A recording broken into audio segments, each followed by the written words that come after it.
Je suis Toussaint Louverture. Mon nom s'est peut-être fait connaître jusqu'à vous. Il était surnommé le George Washington noir. Il a combattu les armées de 3 empires et défié Napoléon Bonaparte. La perspective d'une république noire est aussi inquiétante pour les Espagnols, les Anglais et les Américains. C'était le champion de la liberté et de l'égalité pour tous.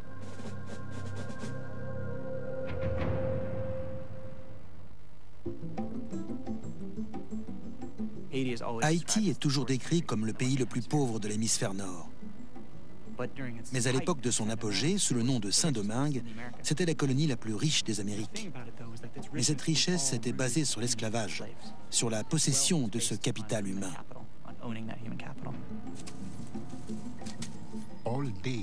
Toute la journée, du lever au coucher du soleil, les hommes étaient courbés à couper la canne à sucre à la machette.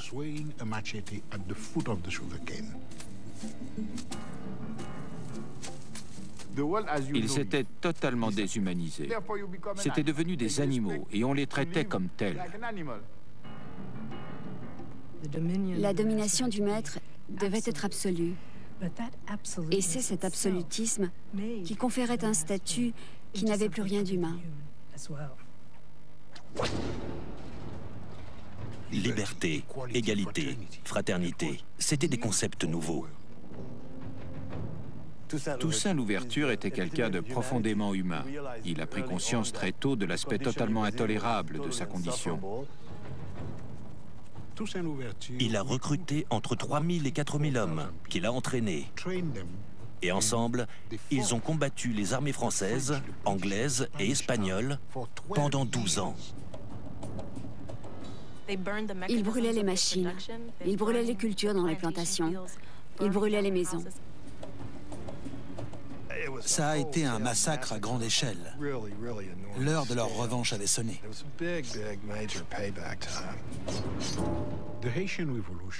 La révolution haïtienne est sans doute la révolution la plus radicale qui ait jamais existé.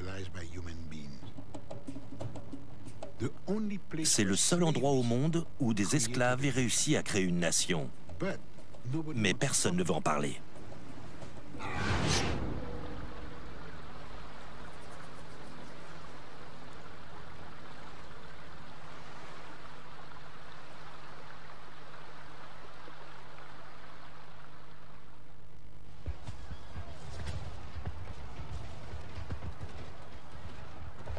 Durant l'été 1789, alors qu'Haïti n'est encore qu'une paisible colonie connue sous le nom de Saint-Domingue, les yeux du monde sont rivés sur la France. À Paris, des émeutiers se rebellent contre le pouvoir royal et leurs conditions de vie misérables. Au cri de liberté, égalité, fraternité, ils déclenchent une révolution qui marquera à jamais l'histoire de France. En fait, la Révolution française recouvrait des choses très différentes selon les gens.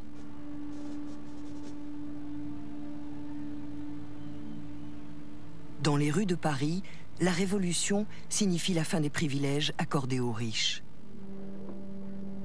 Avec la création de l'Assemblée nationale, les idées des penseurs les plus réformistes d'Europe trouvent enfin un écho. Même si à l'époque, personne ne sait ce qui en ressortira, il y a cette idée que tous les individus possèdent des droits inaliénables. Les philosophes en parlaient déjà depuis un certain temps, mais cette idée va s'inscrire noir sur blanc dans la Déclaration des droits de l'homme et du citoyen. L'idée était dangereuse parce que la société de l'époque était basée sur les inégalités. C'est grâce à ça qu'elle fonctionnait. Elle n'était pas censée profiter à tous, mais seulement à une minorité. Si l'idée est dangereuse en France, elle l'est encore plus dans ces colonies esclavagistes que sont la Guadeloupe, la Martinique et Saint-Domingue. Cette dernière, surnommée la perle des Antilles, est constituée de la partie occidentale de l'île d'Hispaniola, partie aujourd'hui connue sous le nom d'Haïti.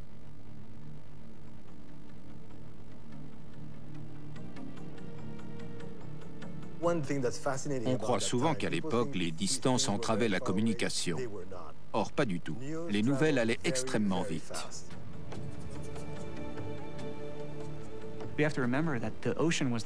Il faut savoir que l'Atlantique était une véritable autoroute au XVIIIe siècle. Les navires diffusaient les nouvelles dont tout le monde était très friand. Quand les marins débarquaient, les premiers à qui ils parlaient, c'était à ceux qui déchargeaient les bateaux, à savoir les esclaves, et ils leur racontaient ce qui se passait à Paris.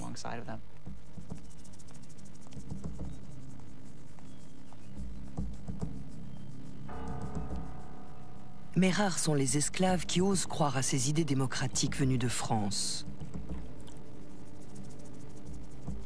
Car les intérêts en jeu sont colossaux. Le sucre est le moteur de l'économie au XVIIIe siècle et Saint-Domingue est la capitale mondiale du sucre.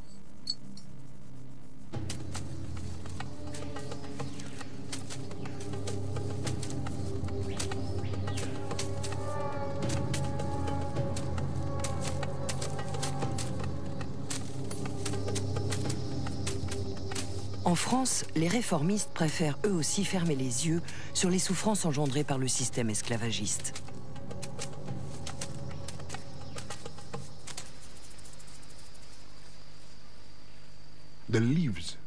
Les feuilles de canne à sucre sont aussi tranchantes que des lames de rasoir.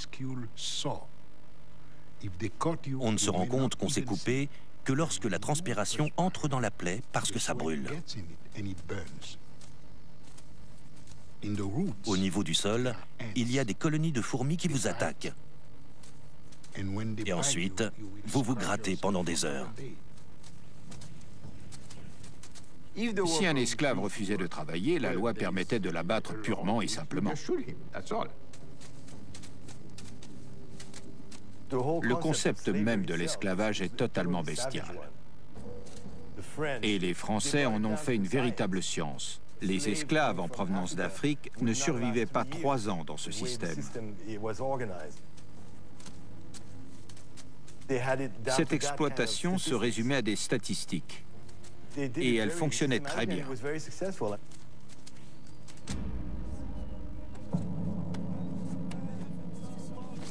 À Saint-Domingue, l'esclavage s'accompagne d'une véritable politique de la terreur. Pour le propriétaire d'esclaves Stanislas Saint-Foix, il s'agit simplement d'une gestion rationnelle de son cheptel humain. Les punitions lentes marquent plus les esprits que celles qui sont rapides ou violentes. Plutôt que 50 coups de fouet administrés en 5 minutes, mieux vaut 25 coups de fouet administrés en un quart d'heure. Ceci est plus susceptible de faire forte impression.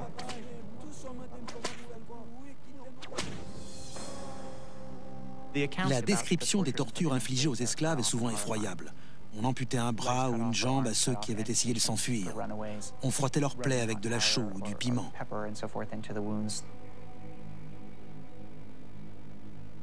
On les suspendait jusqu'à ce que mort s'en suive.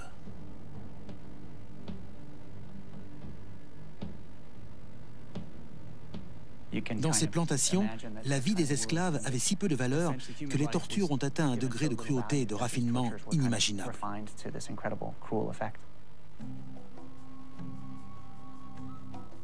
Malgré ce système répressif, certains Noirs parviennent à échapper à l'esclavage.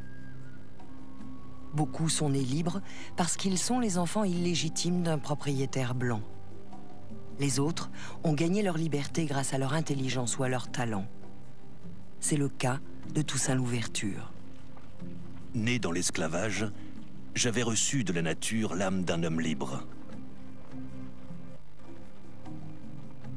Toussaint Louverture était quelqu'un de très déterminé. Il était aussi très ambitieux. Pour moi, c'était un génie. C'est l'un des personnages historiques les plus remarquables qui soit.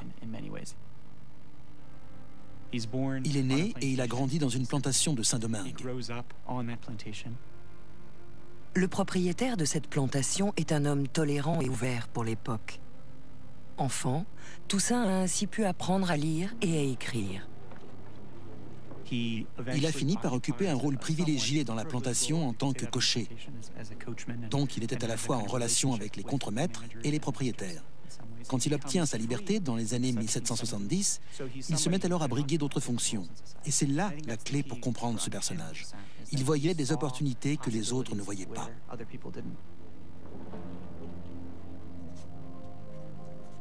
Il était dans les affaires. Il avait des contacts aux États-Unis et ailleurs. Il possédait plusieurs comptes en banque. Il avait une formidable capacité d'organisation. Il aurait fait un excellent PDG de nos jours.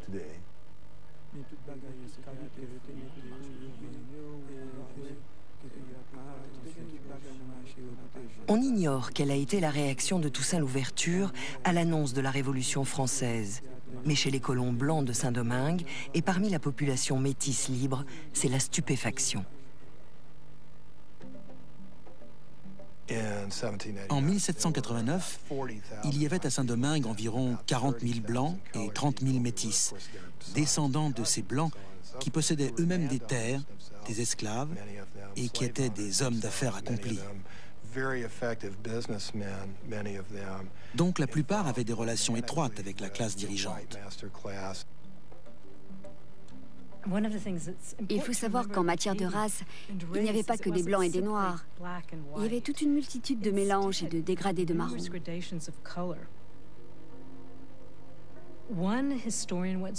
Un historien est même allé jusqu'à créer 110 catégories de métissage, allant du noir total au blanc total. Chaque mélange avait un nom: mulâtre, carteron, octavon. Chaque nom prenait en compte la quantité de sang noir de la personne.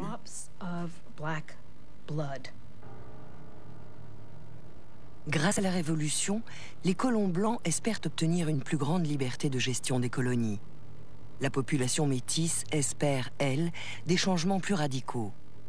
Car si elle est née libre, elle n'est pas égale à la population blanche pour autant. Les métis devaient faire preuve de respect face aux blancs.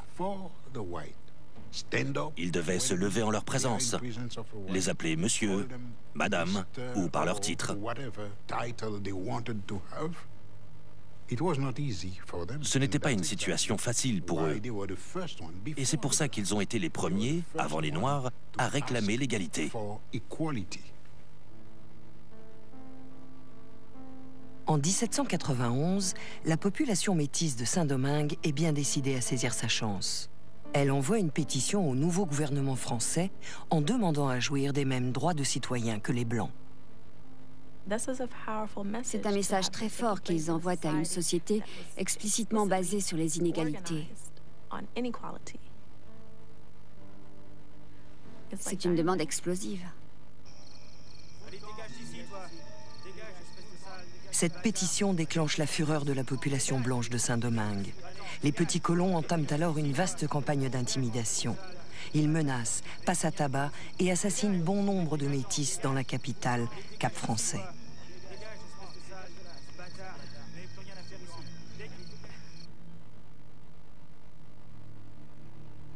La pétition reçoit un accueil beaucoup plus favorable à Paris. Les membres de l'Assemblée nationale publient alors un décret historique. Il donne à la population de métis nés de 2 parents libres les mêmes droits qu'aux Blancs. En dépit de la portée limitée de cette réforme, le gouverneur de Saint-Domingue refuse de l'appliquer. Les colons blancs se sentent profondément trahis. En réaction, certains se mettent alors à nourrir des idées de rébellion, à l'image de Madame de Rouvray, l'épouse d'un planteur de la région. L'Assemblée nationale est déterminée à détruire nos vies en tant que maîtres, si bien qu'une sécession avec la France pourrait s'avérer nécessaire. Les propriétaires américains d'esclaves vont, je l'espère, se regrouper afin d'arrêter cette contagion libertaire.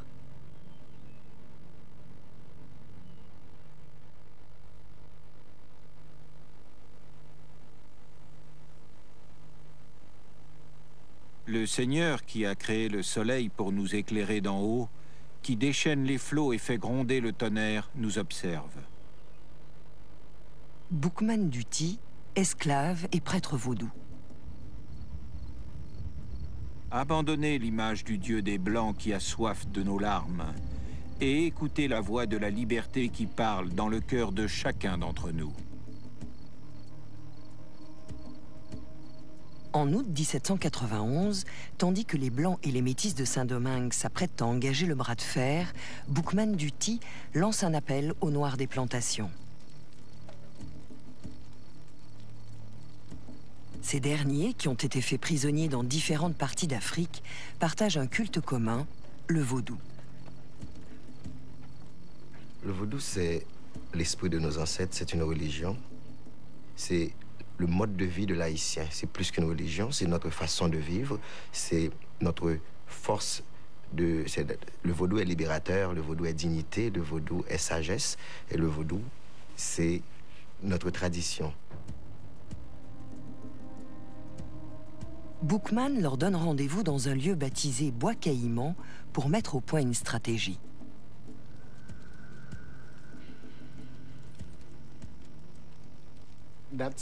Cette cérémonie de Bois Caïman, c'est le premier congrès haïtien, le début de la Révolution.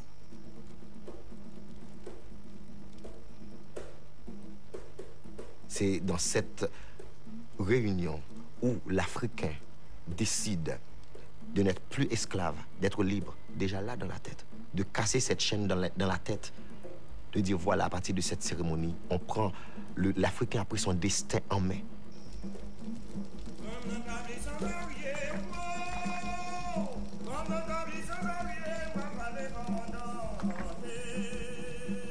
La légende prétend que c'est cette nuit-là que les esclaves de Saint-Domingue ont décidé de se révolter. Ils prévoient de déclencher leur soulèvement 15 jours plus tard, dans plusieurs plantations en même temps. Ils se jurent alors, mutuellement, de tenir leur projet secret. On dit qu'ils ont tué un cochon pour boire son sang.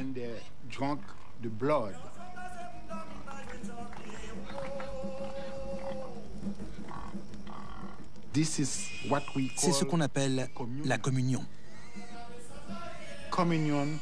Chacun s'engage à garder pour lui ce qu'il a dit et entendu.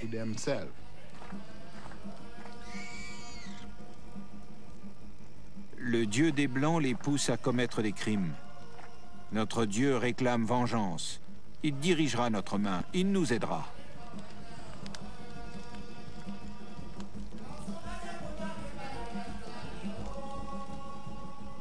Dans la nuit du 22 août 1791, ce sont 1 millier d'esclaves africains qui se retournent contre leur maître. Les esclaves empoisonnaient, les esclaves piquaient, les esclaves tuaient, les esclaves voulaient leur indépendance. Pour obtenir leur liberté, il fallait qu'ils exercent la même violence que celle qu'on avait exercée sur eux. C'est pour ça que cette révolution a été aussi sanglante. Et cette haine a explosé dès le premier jour.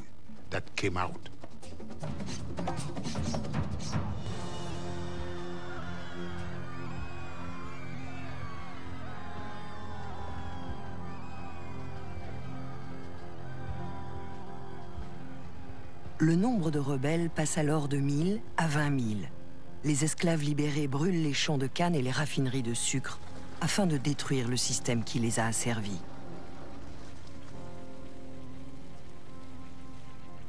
Trois jours plus tard, ce sont 184 plantations de canne à sucre et 1 millier de plantations de café parmi les plus prospères des Amériques qui ont été réduites en cendres. Blancs et métis se réfugient alors dans la capitale pour y être en sécurité. De là, ils observent impuissants les incendies dévastateurs qui font rage de toutes parts. C'était un gigantesque brasier. On prétendait que ceux qui étaient à bord des navires amarrés dans le port pouvaient lire leur courrier à la lumière de ces incendies qui se trouvaient à 15, 20, 30 kilomètres de distance. Ce déchaînement de violence place Toussaint Louverture dans une position délicate. Sa fortune personnelle dépend du système des plantations et il est à cheval entre l'univers des Blancs et celui des Noirs depuis une quinzaine d'années. Toussaint n'était plus un esclave. Il n'avait pas une mentalité d'esclave. Il possédait 2 ou 3 plantations. Il n'appartenait plus à la même classe sociale que la majorité des Noirs, et ses intérêts différaient des leurs.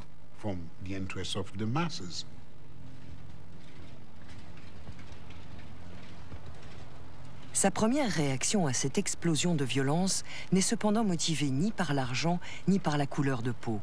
Elle est personnelle. Il retourne dans la plantation où il est né afin de protéger ses anciens maîtres. Il est vrai que dès les premiers jours de l'insurrection, Toussaint Louverture est retourné dans cette plantation pour y maintenir l'ordre. La question, c'est pourquoi? Pourquoi a-t-il fait ça? Je crois que c'est parce qu'il était reconnaissant à ses anciens propriétaires de tout ce qu'ils lui avaient donné lorsqu'il était esclave.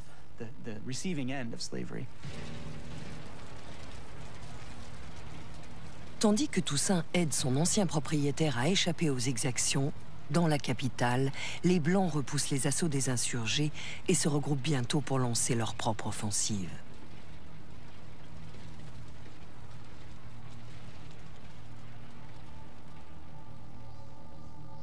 Les tueries se poursuivent jour après jour, semaine après semaine.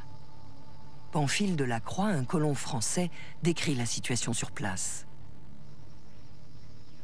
Le pays est jonché de cadavres que personne n'a enterrés. Les nègres ont laissé les Blancs empalés sur des pics. Quant aux soldats blancs, ils ne font pas de prisonniers et laissent les nègres morts sur place. 3 mois après le début de l'insurrection, le prêtre vaudou Boukman Duty est tué au combat, décapité par des soldats blancs. Son corps est ensuite brûlé face au camp des rebelles. Un observateur déclarera: à Saint-Domingue, le conflit est devenu une guerre d'extermination.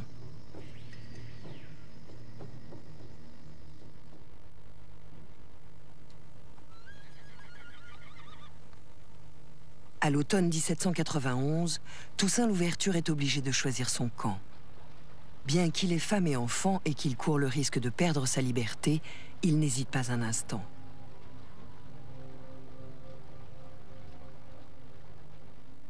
Il a tout abandonné pour rejoindre les rebelles dans la montagne.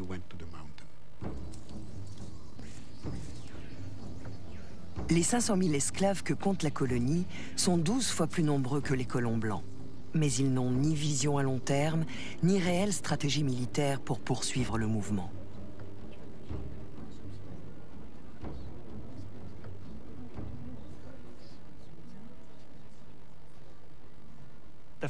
La plupart d'entre eux n'avaient aucune notion de ce qu'était la liberté. Personne n'y avait vraiment réfléchi avant. Toussaint, lui, possède un point de vue unique sur le monde. Il connaît aussi bien la culture africaine que la culture européenne, et il a lu les écrits des grands penseurs des Lumières.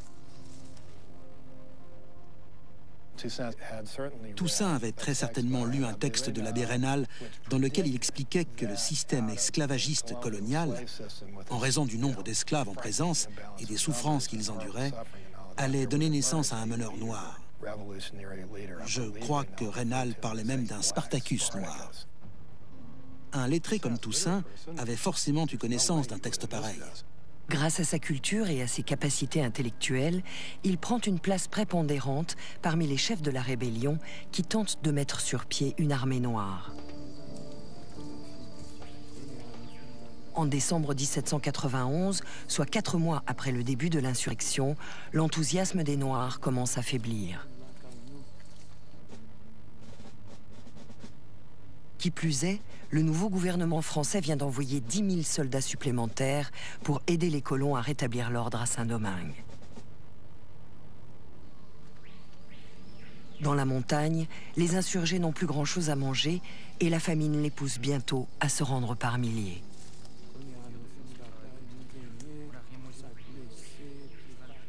Toussaint Louverture n'était pas un adepte de la violence.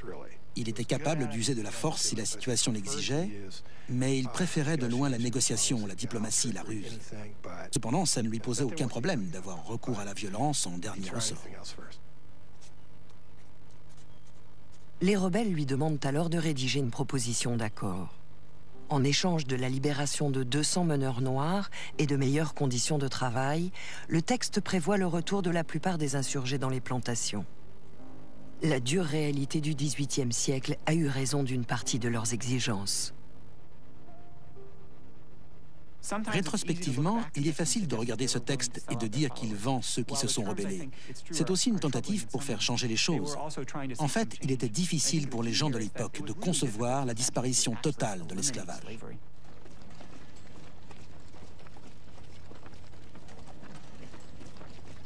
De nouveaux commissaires civils viennent d'arriver de Paris pour reprendre la situation en main. Plus réformistes que les planteurs, ils pressent ces derniers d'accepter l'offre des rebelles. Ils proposent également une entrevue pour négocier avec les chefs de l'insurrection. Très méfiants, certains rebelles voudraient tuer leurs prisonniers blancs, mais Toussaint s'y oppose. Ils préfèrent les reconduire à Cap Français en signe de bonne volonté.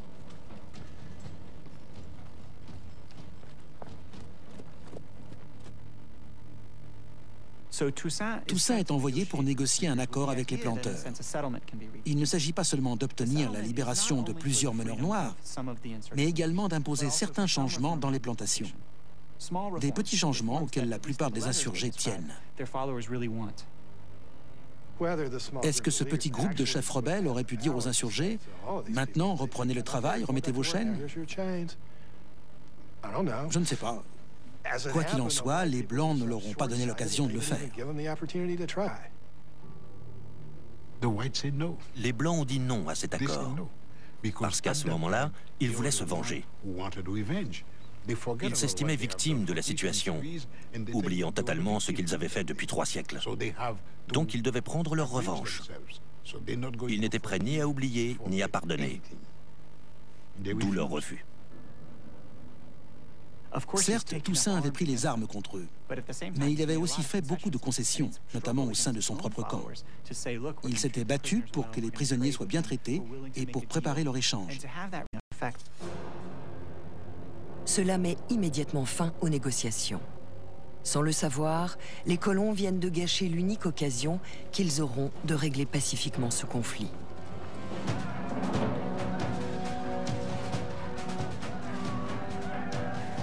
En France, la Révolution a cédé la place à la terreur. Le pays vient de déclarer la guerre à l'Autriche et à la Prusse, et la chasse aux ennemis de la Révolution et aux suspects est ouverte. Elle donnera lieu à des purges et à des exécutions qui feront plusieurs milliers de morts.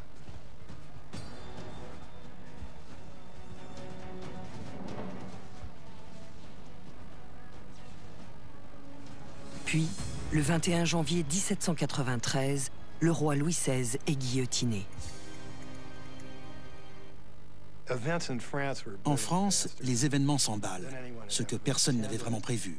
Il y a des soulèvements partout. C'est une véritable révolution, dans la mesure où toute la hiérarchie sociale est bouleversée. Et les ondes de choc parviennent jusque sur les côtes de Saint-Domingue.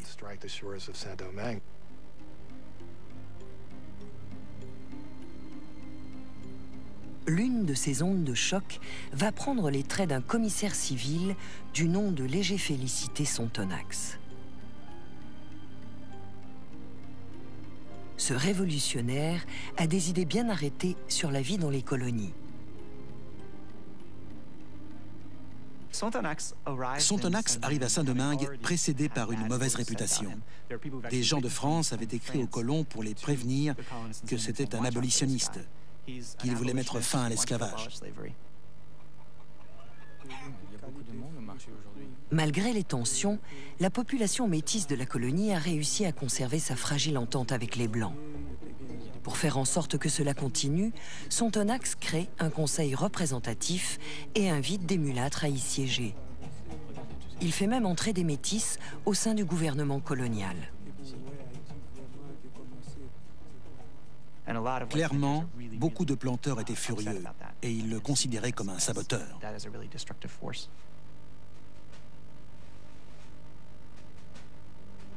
Et ce n'est pas la seule source d'inquiétude des colons. Moins de 2 ans après avoir rejoint les insurgés noirs, Toussaint Louverture est désormais à la tête d'une armée de rebelles. Je suis Toussaint Louverture. Mon nom s'est peut-être fait connaître jusqu'à vous. En 1793, il adresse une lettre ouverte à tous les habitants de la colonie qui n'ont aucune représentation électorale. J'ai entrepris la vengeance de ma race. Je veux que la liberté et l'égalité règnent à Saint-Domingue. Je travaille à les faire exister. Unissez-vous, frères, et combattez avec moi pour la même cause. Dans cette lettre, il annonce deux choses. D'abord, sa participation à ce projet d'émancipation, et ensuite, sa position de chef du mouvement, très respecté par ses partisans. Cette proclamation est une façon de dire « Vous voulez la liberté? Je suis là pour vous la donner. Donc, ralliez-vous à moi. »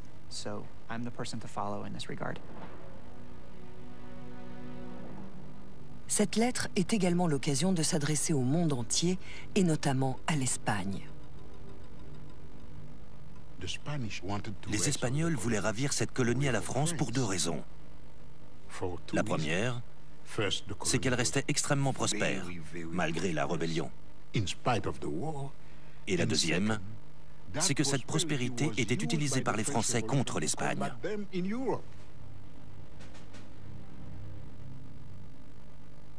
L'Espagne occupe la colonie voisine de Saint-Domingue, qui comprend toute la partie est de l'île d'Hispaniola. En juin 1793, Toussaint conclut un accord avec les Espagnols. Leurs garnisons, situées à la frontière, vont fournir armes et munitions à son armée d'esclaves, ce qui lui permettra de prendre le contrôle de 3 villes en 8 mois. Désespérés par la situation dans la colonie et en France, certains planteurs blancs de Saint-Domingue font alors appel aux Anglais pour les aider à mater la rébellion des esclaves.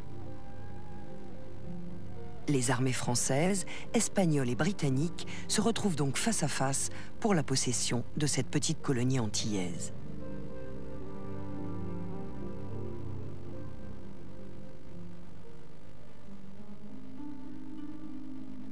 Au début de l'année 1794, des événements intervenus à Paris provoquent une nouvelle explosion de violence dans la colonie. Une délégation multiraciale venue de Saint-Domingue est reçue à l'Assemblée nationale. Envoyée par le commissaire Sontonax, elle est porteuse d'un message fort. Ce dernier plaide en effet pour l'émancipation des esclaves de Saint-Domingue ayant combattu les troupes espagnoles et britanniques. Et la délégation a des arguments de poids à faire valoir. Les émissaires soulignent que ces idées et ces principes sont ceux de la Révolution française et que c'est pour cela qu'ils souhaitent les mettre en application sur leur île. Ils expliquent pourquoi ils sont attachés à ces idées et à ces principes et en quoi ils les incarnent mieux que quiconque. Ça a provoqué une prise de conscience chez les représentants de l'Assemblée d'entendre qu'aux Antilles, les propriétaires blancs avaient abandonné la France pour l'Angleterre et qu'ils étaient contre la République. Et que les vrais républicains de Saint-Domingue, c'étaient les esclaves qui réclamaient leur liberté. La Convention proclame alors l'abolition de l'esclavage à Saint-Domingue. Et elle ne s'arrêtera pas là. Elle abolira également l'esclavage dans toutes les colonies françaises. À Paris, la nouvelle est accueillie par des scènes de liesse. Une vieille femme, ancienne esclave émancipée, qui avait suivi les débats de près, éclate en sanglots et est portée en triomphe pour célébrer ce moment historique. Il y a des discours et des festivités dans toute la France. C'est vraiment ressenti comme le triomphe de la Révolution française et de ses idéaux, sur cette forme d'aliénation suprême qu'était l'esclavage aux Antilles.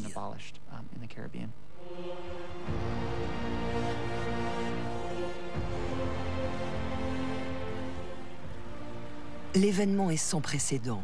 D'un trait de plume, ce sont près d'1 million d'esclaves noirs qui deviennent citoyens français.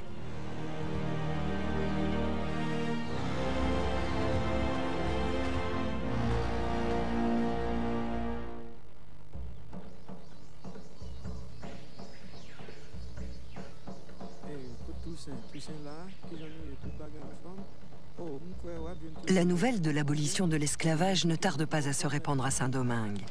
Si les exploits militaires de l'armée de Toussaint Louverture y ont largement contribué, le mérite ne lui en revient pas entièrement, car il est secondé par plusieurs lieutenants de grande valeur, dont Jean-Jacques Dessalines. Ce dernier est d'ailleurs plus proche de ses soldats que Toussaint lui-même.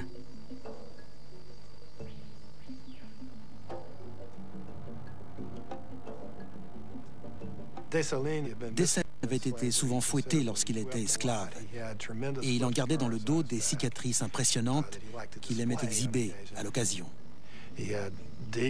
Il était colérique et violent, mais aussi très intelligent. Pour Dessalines et Toussaint, l'émancipation change tout. Les deux hommes revoient alors leur position face à cette nouvelle donne.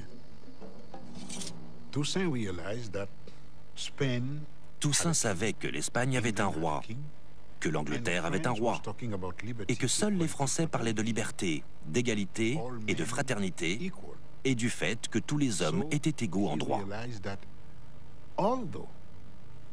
Donc bien que la révolte ait débuté contre les Français, il se dit qu'ils sont désormais les meilleurs alliés possibles. Et c'est pour ça qu'il a rejoint le camp français.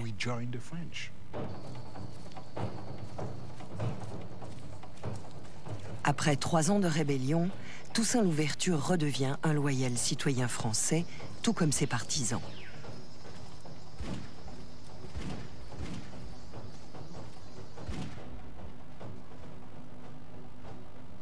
Toussaint, Dessalines et leur armée d'anciens esclaves entreprennent alors de chasser les Espagnols de Saint-Domingue. Puis, c'est au tour des Anglais. La nouvelle de la victoire des soldats de Toussaint contre ces armées blanches fait bientôt le tour de l'Europe.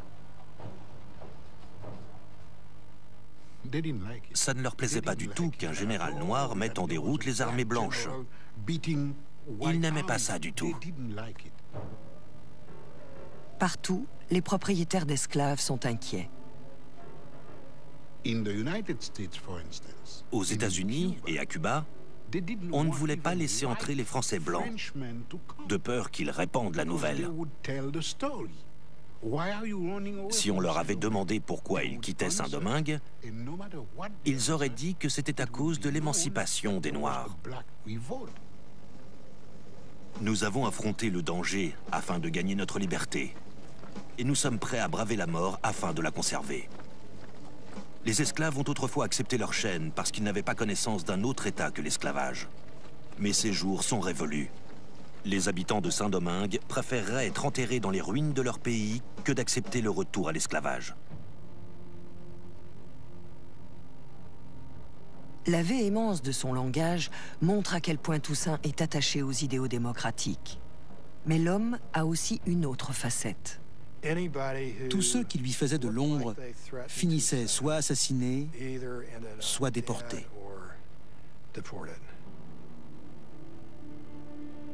Après avoir été élevé au grade de général, Toussaint est nommé gouverneur de Saint-Domingue. Aucun noir n'avait jamais accédé à de si hautes fonctions dans les colonies. Cependant, il a un rival. Le commissaire civil Léger Félicité Sontonax. Sontonax était extrêmement populaire, parce que c'était lui qui avait fait abolir l'esclavage.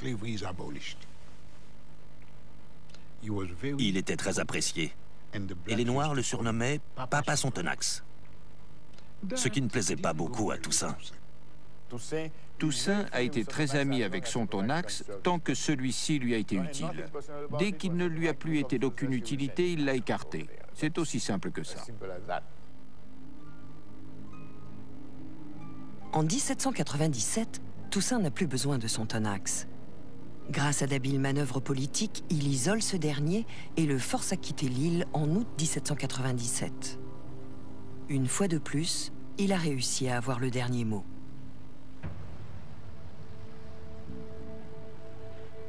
En 1798, tandis qu'il chasse les derniers Anglais de la colonie, à l'autre bout du monde, en Égypte, un autre général français, Napoléon Bonaparte, combat lui aussi l'armée britannique.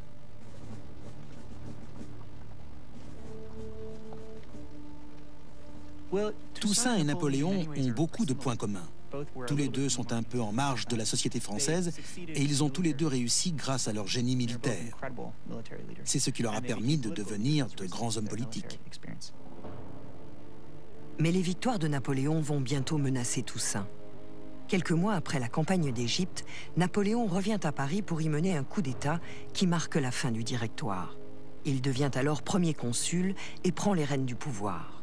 Il déclarera « La révolution est fixée aux principes qui l'ont commencée, elle est finie », et d'ajouter « Je suis la révolution ». Il sait que les esclavagistes sont encore très puissants en France et qu'ils complotent contre lui parce qu'ils voudraient bien voir l'esclavage rétabli sous une forme ou sous une autre à Saint-Domingue. Toussaint est persuadé que la survie de Saint-Domingue et la pérennité des droits acquis par les Noirs reposent sur sa capacité à mobiliser les habitants pour reconstruire l'économie de la colonie. Et dans son esprit, cela passe inévitablement par une chose: le retour de ses partisans dans les champs de canne à sucre.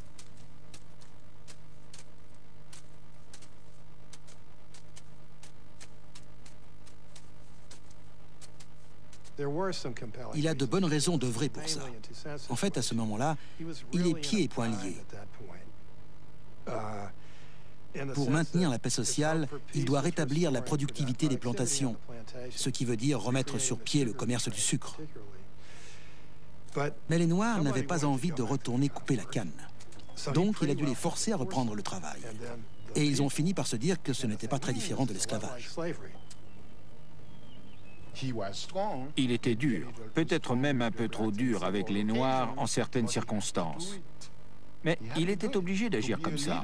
Quand on est un chef, il faut savoir à quel moment se mettre en retrait et à quel moment dire « bon, maintenant, il faut reprendre le travail. Si vous ne le faites pas, vous en subirez les conséquences ».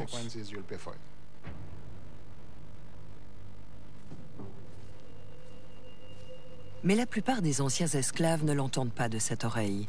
Ils veulent travailler pour leur propre compte et cultiver pour se nourrir plutôt que pour l'exportation. L'aura de Toussaint commence alors à se ternir. De son côté, Napoléon, lui, a le vent en poupe. Il remanie le gouvernement et fait adopter la Constitution de l'an 8. Cette dernière, loin de garantir l'émancipation des Noirs, ouvre la voie au rétablissement de l'esclavage dans les colonies françaises. Quand Toussaint a appris ça, il a compris que quelque chose était en train de changer, et surtout qu'il n'avait aucun moyen d'infléchir la décision de Napoléon. Donc, fidèle à lui-même, il a dit, dans ces conditions, Saint-Domingue va avoir sa propre constitution. Et puisque c'est moi le chef, c'est moi qui vais la rédiger. Sa constitution autonomiste de 1801 stipule la disparition une fois pour toutes de l'esclavage à Saint-Domingue. Elle est également la première au monde à interdire la discrimination raciale, interdiction que les États-Unis n'adopteront que 150 ans plus tard. Elle proclame également Toussaint gouverneur à vie et lui seul aura autorité pour désigner son successeur.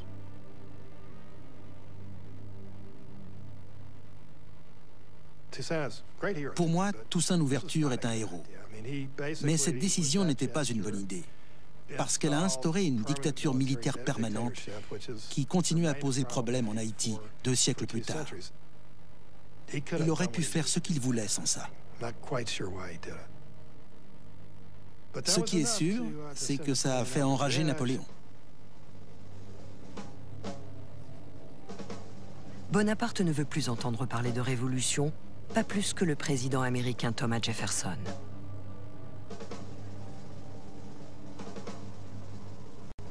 La perspective d'une république noire est aussi inquiétante pour les Espagnols, les Anglais et les Américains. Jefferson a promis qu'à l'instant où l'armée française arriverait, toutes les mesures seraient prises pour affamer Toussaint. Débarrassez-nous de ces nègres, c'est tout ce que nous souhaitons. Toussaint tente alors de prouver à Napoléon le bien fondé de ses ambitions.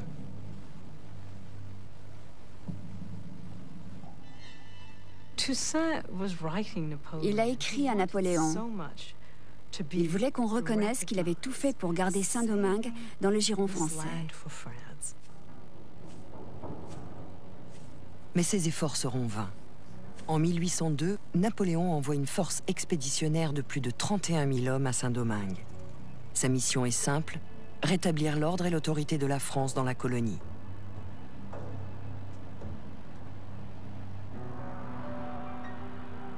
Ma décision de détruire l'autorité des Noirs à Saint-Domingue n'est pas tant pour des considérations de commerce et d'argent, mais plutôt à cause de la nécessité de bloquer à jamais la marche des Noirs dans le monde. Toussaint combat l'armée française durant 3 mois. Mais la population noire de la colonie, venue de sa politique, ne lui offre qu'un soutien mitigé.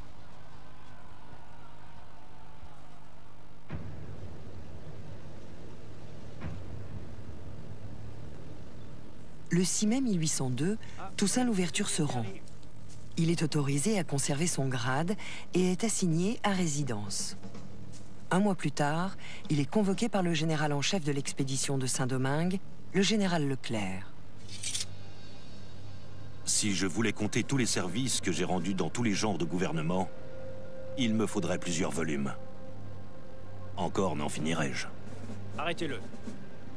Il est alors arrêté et accusé de conspiration. Dans une lettre assez éloquente, il dit quelque chose comme « Je soupçonne que c'est en raison de ma couleur de peau que vous me traitez comme un vulgaire criminel, même si je refuse d'y croire. » Et pour me récompenser de tous ces services, on m'a arrêté arbitrairement à Saint-Domingue. On m'a garrotté et conduit à bord comme un criminel, sans égard pour mon rang, sans aucun ménagement. Est-ce là la récompense due à mes travaux? Normalement, un officier mutin était traduit devant un tribunal militaire. Donc, il s'attendait à être jugé par les autorités françaises compétentes. Espérant que ses motivations seront comprises par Napoléon et son état-major, Toussaint embarque sans résistance sur un navire à destination de la France.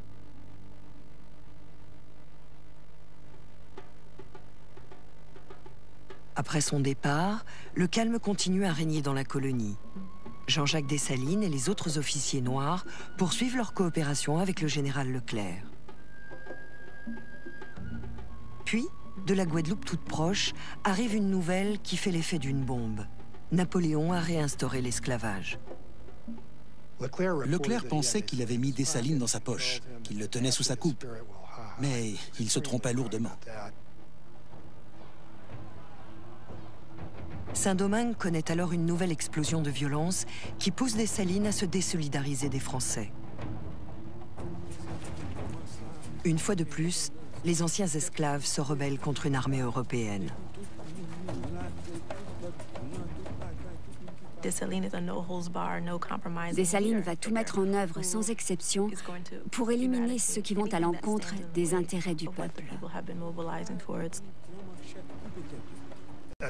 On a souvent dit que Dessalines massacrait tous les Blancs, qu'il menait une guerre raciale. Ce n'est pas tout à fait vrai. Un rescapé a raconté qu'il avait réussi à s'échapper en se déguisant en Américain parce que Dessalines ne tuait pas les Américains, ni les Anglais, seulement les Français.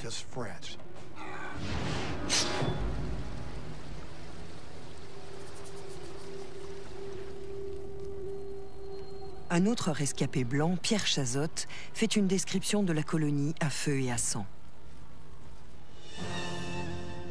Pas moins de 10 lieues carrées de terre brûlaient comme des volcans. La rapidité de l'incendie est telle qu'on aurait pu croire que de larges et épaisses traînées de poudre avaient été répandues au sol.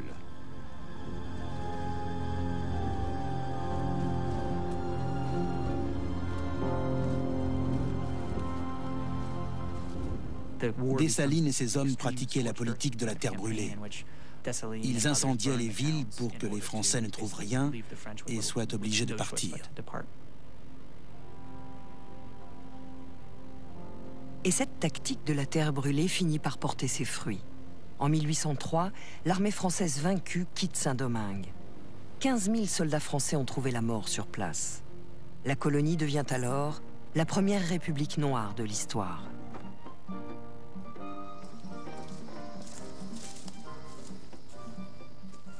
Ce sont des événements d'une importance capitale. Il ne s'agissait pas seulement d'une révolution anticoloniale, mais aussi d'une révolution anti-esclavagiste. La population a dit « Cette économie et ces privilèges basés sur le travail forcé ne peuvent plus durer ». Et ce message a traversé le temps. L'indépendance, c'est l'essence même d'un être humain.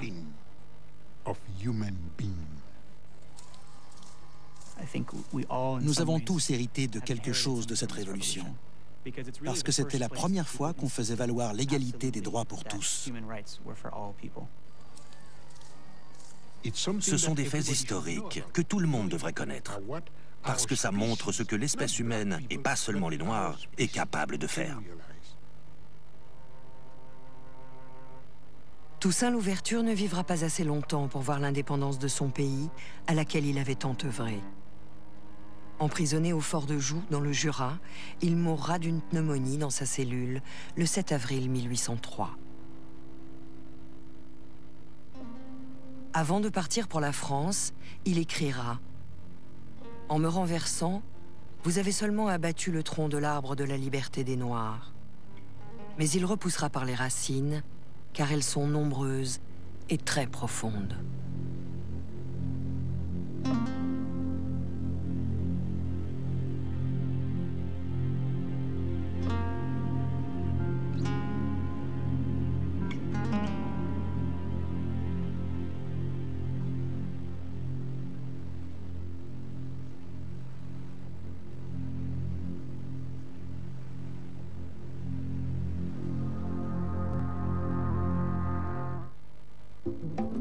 Dans un instant, nous nous intéresserons à Max von Oppenheim.